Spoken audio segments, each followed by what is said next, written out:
मेरे प्रिय भाइयों और बहनों, आज मैं अपनी बीवी के साथ बैठा हूं और हम एक अलग प्रकार का संदेश ला रहे हैं। वो है, आज हमने सोचा कि हम अपने घर की सारी लाइट्स बंद कर देते हैं। जब हमने घर की लाइट्स बंद की तो हमें कुछ भी नहीं दिखाई दिया। हमारे हाथ में चाबी है और हम टटोलते टटोलते इधर उधर जा रहे हैं और टकराते हुए हम खोल पा रहे हैं। कुछ भी प्रॉपरली नहीं हो रहा है। बड़ी मुश्किल से हमने खोला, बड़ी मुश्किल से हम अपने गंतव्य स्थान पर, जहां हमें जाना चाहिए था, एक कमरे से दूसरे कमरे में जा पाए।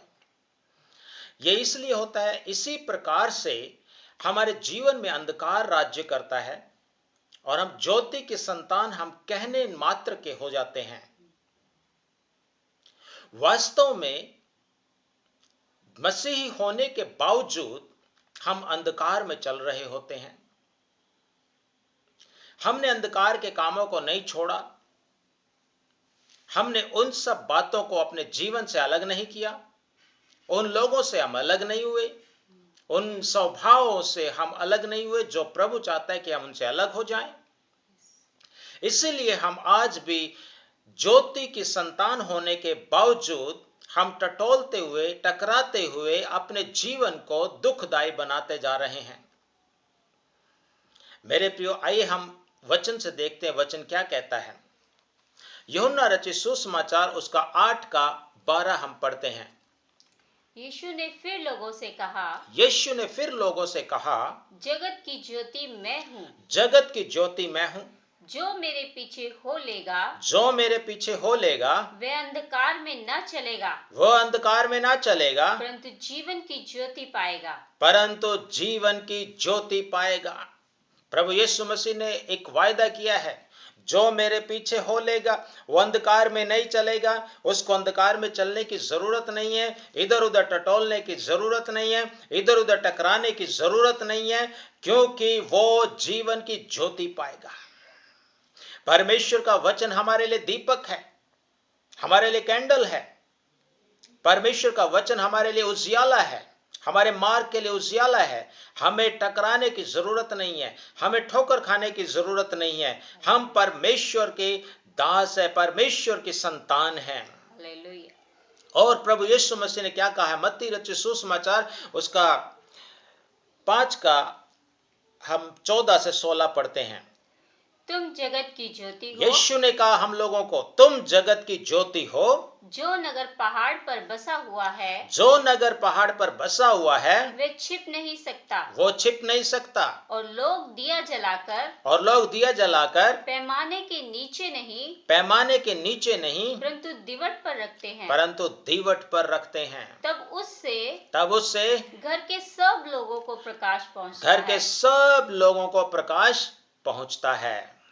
उसी प्रकार तुम्हारा उजियाला मनुष्यों के सामने चमके, कि वे तुम्हारे भले कामों को देखकर तुम्हारे पिता की जो स्वर्ग में है बड़ाई करे। हालेलुया। तुम्हारे भले कामों को देखकर।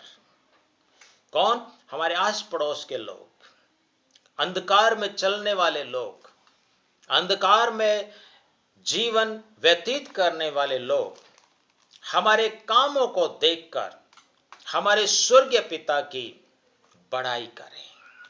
हमारे भले कामों को देखकर हमारे स्वर्गीय पिता की बड़ाई करें।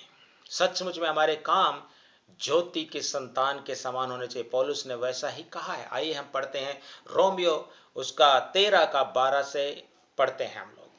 रात बहुत बीत गई है और दिन निकलने पर है। इसलिए हम अंधकार के कामों को